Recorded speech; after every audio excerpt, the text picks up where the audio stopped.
అన్ని అవాస్తవాలు.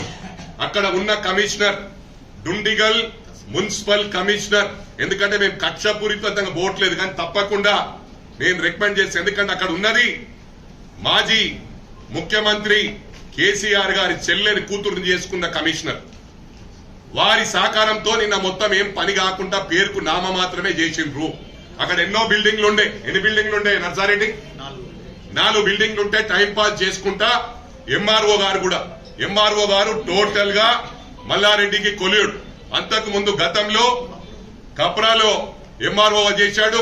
అదే ఎంఆర్ఓ ఇక్కడికి వచ్చిండు. ఈ ఎంఆర్ఓ కమిషనర్ కలిసి తొత్తులుగా మారి ఇవాళ అధికారుల మీద మేము చెలాయిస్తే రాత్రి వరకు బుల్డౌజ్ చేసి మొత్తం 4 బిల్డింగ్లు కూల్చేస్తుండే. అధికారుల దాంట్లో ఇన్వాల్వ్ కాలే. డెఫినెట్ గా ఎల్లుండి వచ్చిన తర్వాత నేను ఒకటే చెప్తా ఉన్నా, నేను నిలబడతాడు పోయి యాజ్ పర్ రూల్. ఎందుకంటే జనాలు ఊరు వాళ్ళు విలేజర్స్ అందరు కూడా ఇప్పటి నుంచో ధర్నా చేస్తుండ్రు, అక్కడ యాక్షన్ తీసుకుంటలేరని. ఇది కోర్టు డైరెక్షన్స్ ప్రకారం జరుగుతా ఉంది. ఇలా మీరు అంటున్నారు మాకేం భయం లేదు.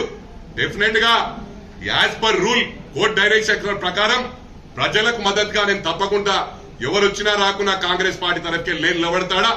ఎట్లా అధికారులు చేయరు, అవసరమైతే 20 డౌజర్లు పెడతాం, 20 బుల్డౌజర్లు పెడతాం, 20 ప్రొక్లైన్లు పెడతాం, ఏవైనా పెట్టి మొత్తం డెమాలిష్ చేసే వరకు వదిలిపెట్టా అని చెప్పి కూడా మీ అందరికీ విజ్ఞప్తి చేస్తున్న. దీంతో అంతం కాదు.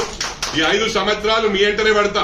అంత లోపట మీకు నిజంగానే కాంగ్రెస్ పార్టీలో జాయిన్ కావాలంటే సిన్సియర్ నరుకుమంటే టీవీల ముందు బాగా నరుకుతాను. నా దేడుంది కబ్జా అని స్టూడెంట్స్ కూడా నిన్న కూడా ఉదాహరణకు కనుక్కోండి మీరు. మా సార్ చెప్పిండు, మా ఎంపీ గారు చెప్పిండ్రు, మా చైర్మన్ గారు చెప్పిండ్రు గొడవ చేయమన్నారని. స్టూడెంట్స్ మిస్యూజ్ చేయకుండా ఆయన ఎలక్షన్స్ లో కూడా వాళ్ళని మొత్తం దొంగోట్లు వేయించినావు. పిల్లల పేరెంట్స్ కూడా తీసుకుపోయి దొంగోట్లు చేయించినావు. నీకు విత్ ఎవిడెన్స్ చూపిస్తా.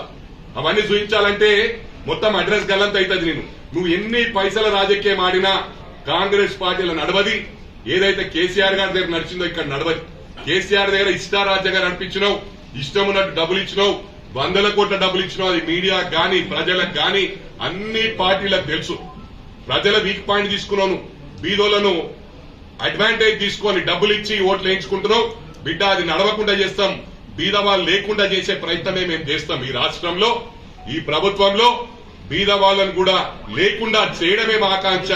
రేపు ఎటువంటి రాజకీయాలు నడవై రేపు ఫ్యూచర్ లో అని చెప్పి కూడా ఈ సందర్భంగా తెలియజేస్తూ, మరి మాటల్లో చెప్పాలంటే చాలా చెప్పొచ్చు, మాటల్లో కాదు చేతల్లో చూపిస్తానని చెప్పి కూడా మరి తప్పకుండా మరొకసారి మా గౌరవ ముఖ్యమంత్రి గారి గురించి ఏది లూజ్ మాట్లాడినా నేను వదిలిపెట్టే సమస్య లేదు.